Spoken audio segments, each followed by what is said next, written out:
Hello दोस्तों, result with आकाश में आप लोग का स्वागत है। जैसा कि आप लोग को पता है कि केबीएस पीआरटी के लिए हिंदी का एमसीक्यू प्रश्न दिया जाता है, जिसमें कम से कम 25 या 30 क्वेश्चन शामिल रहते हैं और बहुत कम समय में उसका उत्तर और कुछ व्याख्या दिया जाता है। दोस्तों, ज़्यादा किसी भी क्वेश्चन पर व्याख्या इसलिए नहीं दिया जाता है कि वीडियो ज़्यादा लंबा हो जाएगा, और चूँकि यह सीरीज चलाने का यह उद्देश्य है कि कम समय में अधिक से अधिक प्रश्नों को तैयार करें। तो आइए दोस्तों, शुरुआत करते हैं आज की इस क्लास का। देखिए, पहला प्रश्न क्या कह रहा है क्या, भाषाई आधार पर सर्वप्रथम किस राज्य का गठन हुआ। अब ऑप्शन ए दिया है पंजाब का, ऑप्शन बी दिया है जम्मू कश्मीर का, ऑप्शन सी दिया है राजस्थान का, राजस्थान दोस्तों गलती लिखा है, ऑप्शन डी दिया है आंध्र प्रदेश का। तो देखिए, भाषाई आधार पर पहला राज्य कौन सा बना था, तो आंध्र प्रदेश, यानी कि ऑप्शन नंबर डी हमारा सही उत्तर हो जाएगा।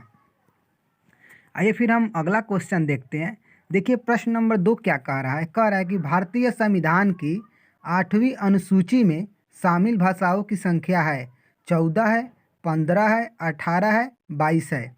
तो देखिए, हम लोग जानते हैं कि भारतीय संविधान की 8वीं अनुसूची में कितनी भाषाएं हैं, तो 22 भाषाएं हैं, यानी कि ऑप्शन नंबर डी इसका सही उत्तर हो जाएगा। आइए फिर हम लोग आगे देखते हैं। देखिए क्या कर रहा है, हिंदी शब्दकोश के 6 का क्रम किस वर्ण के बाद आता है, यानी 6 आता है तो किसके बाद आता है, कह रहा है क के बाद, छ के बाद, त्र के बाद, ज्ञ के बाद। तो हम लोग जानते हैं कि क के बाद 6 आता है, यानी कि ऑप्शन नंबर हम लोग का ए सही उत्तर हो जाएगा। आइए फिर हम लोग बात करते हैं आगे। देखिए, 4 नंबर क्वेश्चन क्या दिया है, ज्ञ वर्ण किस वर्णों के संयोग से बना है, ज प्लस य, ज प्लस य, ज प्लस ध, ज प्लस य। तो ज्ञ किससे बनता है, जो ज्ञानी वाला ज्ञ होता है वो बनता है ज प्लस य से, यानी कि ऑप्शन नंबर बी से। दोस्तों, यह क्वेश्चन बहुत ही इम्पोर्टेंट है।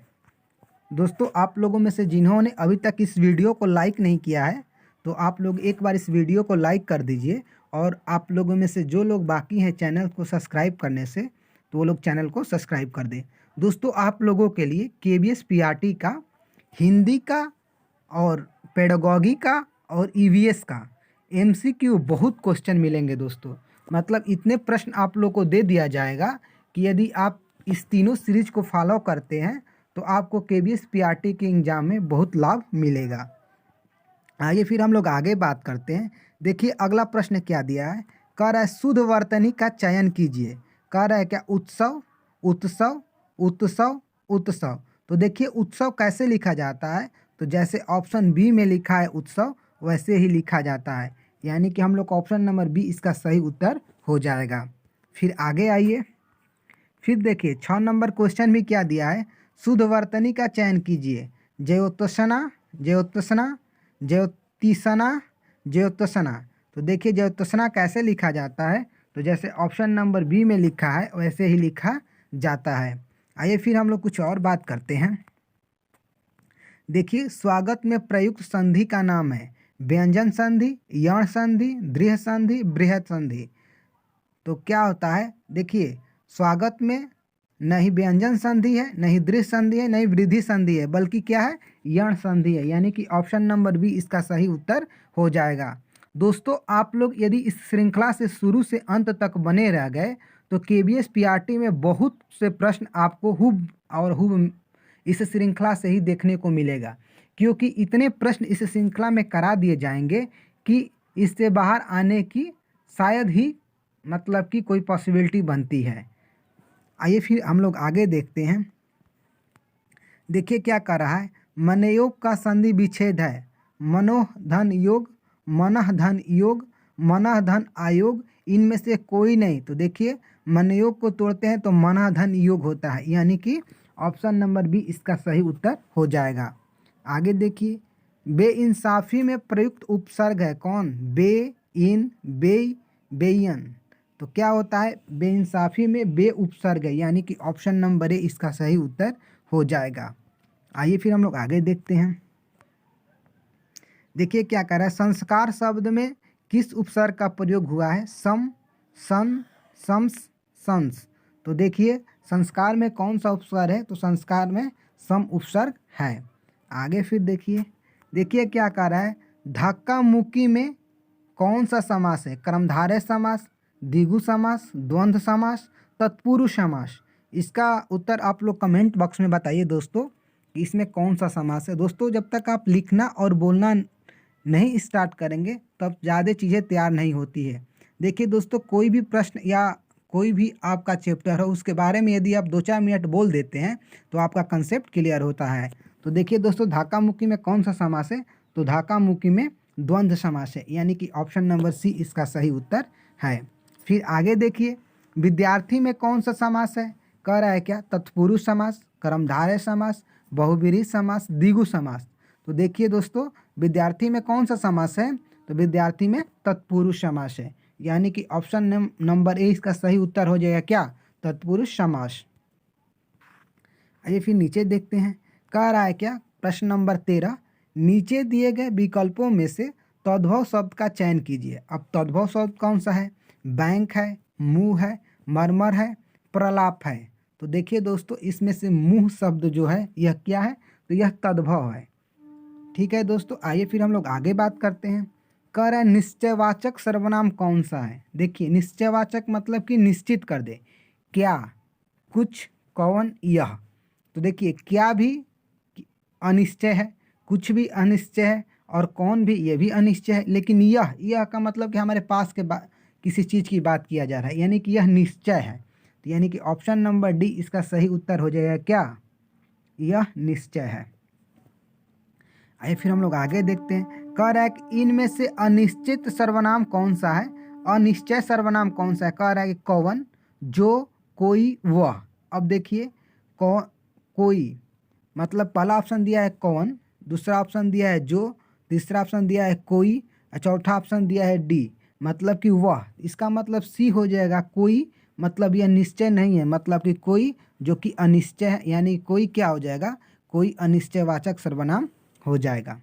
आइए फिर हम लोग आगे देखते हैं। देखिए क्या कह रहा है, जो क्रिया अभी हो रही हो उसे कहते हैं सामान्य वर्तमान काल, अपूर्ण वर्तमान काल, संदिग्ध वर्तमान काल, संदिग्ध भूतकाल।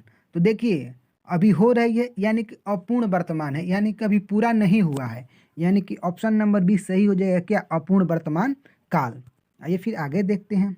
सुमित सो रहा है वाक्य में क्रिया का भेद है अकर्मक, सकर्मक, प्रेरणार्थक, द्विकर्मक। तो सुमित सो रहा है, देखिए इसमें कोई कर्म नहीं हो रहा है, बल्कि क्या है? सुमित सो रहा है, यानी कि जब देखिए कोई भी कार्य हो और जो सब्जेक्ट करे उसी पर आकर ख़त्म हो जाए, जबकि उसका प्रभाव इधर उधर ना पड़े, डायरेक्ट आगे हो जाए, जैसे कि सो रहा है मतलब कि उसी पर शुरू होकर उसी पर ख़त्म हो जाती है। तो इसमें क्या है? इसमें अकर्मक क्रिया है, यानी कि ऑप्शन नंबर ए इसका सही उत्तर हो जाएगा। आइए फिर आगे देखते हैं। देखिए 18 नंबर पर क्या है? अनुचर का पर्यायवाची नहीं है दोस्तों। कौन सा शब्द नहीं है? कह रहा है क्या? भृत्य, चाकर, सेवक, निर्झर। तो निर्झर अनुचर का पर्यायवाची नहीं होता है। फिर आगे देख लीजिए, घर का पर्यायवाची शब्द है बिहार, इला, निकेतन, नग। तो आप बताइए कमेंट बॉक्स में इसका उत्तर कि घर का पर्यायवाची क्या होता है। आप लोग एक बार जरूर लिखिए इसका उत्तर, सी है या ए है या डी है या बी है। तो देखिए दोस्तों, इसका सही उत्तर क्या है? सी, यानी कि निकेतन घर का पर्यायवाची होता है। आगे फिर देखिए दोस्तों, यदि आप इस श्रृंखला से शुरू से अंत तक जुड़े रह गए तो आपको बहुत सारे प्रश्न मिलेंगे। और दोस्तों इस श्रृंखला में उन्हीं प्रश्नों का बात किया जाता है जो कि KVS के एग्जाम में या तो पूछ लिए गए हैं या तो जिन्हें पूछे जाने की प्रबल संभावना है, और उन्हीं प्रश्नों को लिया जाता है जो किसी न किसी एग्जाम में 2-3 बार पूछे गए हैं, और नए प्रश्नों को भी लिया जाता है जो पूछे जाने की संभावना है। आप प्रीवियस ईयर KVS को उठाकर देखिएगा और इन क्वेश्चनों को देखिएगा, आपको बहुत लाभ मिलेगा। अगला प्रश्न देखिए क्या कह रहा है? कह रहा है बहिरंग का विलोम शब्द है अतरंग, रंगारंग, जल तरंग, रंगारंग। तो बहिरंग का विलोम क्या होता है? अतरंग, यानी कि ऑप्शन नंबर ए इसका सही उत्तर हो जाएगा। आइए फिर हम लोग आगे बात करते हैं। देखिए अगला प्रश्न क्या दिया है? जिजीविषा जीवन से मुक्ति की इच्छा, जीवन की इच्छा। ऑप्शन नंबर सी है जीविका कमाने की इच्छा। ऑप्शन नंबर डी कह रहा है किसी चीज को पाने की तीव्र उत्कंठा। तो जिजीविषा किसे कहते हैं? जीवन से जीने की इच्छा, यानी कि जीवन की इच्छा को क्या कहा जाता है? जिजीविषा। यानी कि ऑप्शन नंबर बी इसका सही उत्तर हो जाएगा। आइए फिर हम लोग आगे बात करते हैं। देखिए हम लोग का 22 नंबर प्रश्न क्या कह रहा है? कह रहा है क्या जिसे बुलाया न गया हो उसे क्या कहते हैं? अनाहुत कहते हैं, अनबोला कहते हैं, अतिथि कहते हैं, अभ्यागत कहते हैं। तो जिसे नहीं बुलाया गया उसे क्या कहते हैं? अनाहुत। मतलब कि उसे आहूत नहीं किया गया है। आहूत मतलब होता है बुलाना, अनाहुत मतलब कि उसे नहीं बुलाया गया है। यानी कि ऑप्शन नंबर ए इसका सही उत्तर हो जाएगा। अब देखिए क्या कहा है, रानी घर जा रही है, ये कैसा वाक्य है? सरल वाक्य है, संयुक्त वाक्य है, मिश्र वाक्य है, इनमें से कोई नहीं। तो देखिए रानी घर जा रही है, ये कैसा वाक्य है? तो ये सरल वाक्य है, यानी कि ऑप्शन नंबर ए इसका सही उत्तर है। आइए फिर आगे देखते हैं। कह रहा है क्या बरसात में मच्छर नाक में दम कर देते हैं। रेखांकित मुहावरे का अर्थ है सांस न लेने देना, सोने न देना, बहुत परेशान करना, प्रदूषण फैलाना। तो बताइए नाक में दम कर देना का मतलब क्या होता है? बहुत परेशान कर देना। यानी कि ऑप्शन नंबर सी इसका सही उत्तर हो जाएगा क्या? बहुत परेशान कर देना। आइए फिर हम लोग आगे देखते हैं। देखिए अगला प्रश्न क्या दिया है, गुलर का फूल होने का अर्थ है क्या है? कभी कभी दिखाई देना, स्पष्ट दिखाई देना। ऑप्शन नंबर सी कर रहा है कभी भी दिखाई न देना। ऑप्शन नंबर डी क्या कर रहा है? व्यर्थ की बात करना। अब बताइए लोग क्या कहते हैं? गुलर का फूल हो जाना, इसका मतलब कि कभी कभी दिखाई देना, बहुत कम जो दिखाई देता है उसे क्या बोलते हैं हम लोग कि वह गुलर का फूल हो गया है। यानी कि ऑप्शन नंबर ए इसका सही उत्तर हो जाएगा क्या? कभी कभी दिखाई देना। आगे आइए फिर हम लोग बात करते हैं। चोर की दाढ़ी में तिनका का अर्थ है, यह तो आप लोग जानते होंगे। चोर आडंबर करता है, option number A. Option number B कह रहा है चोर साधारण जन से अधिक दान करता है। ऑप्शन नंबर सी कह रहा है अपराधी सदा शंका में घिरा रहता है। ऑप्शन नंबर डी कह रहा है इनमें से कोई नहीं। तो देखिए चोर के दाढ़ी में तिनका का अर्थ क्या होता है? अपराधी सदा शंका से घिरा रहता है, यानी कि जो गलत कार्य करता है उसके चेहरे पर हमेशा 12 बजी रहती है दोस्तों। तो देखिए दोस्तों गलत कार्यों से हमेशा दूर रहना चाहिए। गलत कार्य करने में सफलता बहुत जल्दी मिलती है, लेकिन दोस्तों जो चीज़ जितनी जल्दी मिलती है वह ख़त्म भी उतनी जल्दी ही होती है। तो इसीलिए देर से करिए लेकिन अच्छा करिए, क्योंकि जब कम समय में जो चीज़ मिलेगा उसको ख़त्म होने में भी कम समय लगेगा, और जो ज़्यादा समय में मिलेगा उसको ख़त्म होने में भी ज़्यादा समय लगेगा।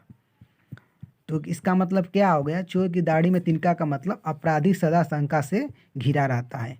आगे देखिए कह रहा है क्या कोयले की दलाली में मुंह काला का अर्थ है। अब देखिए कोई व्यापार का कोयले का व्यापार करना, ऑप्शन नंबर ए है।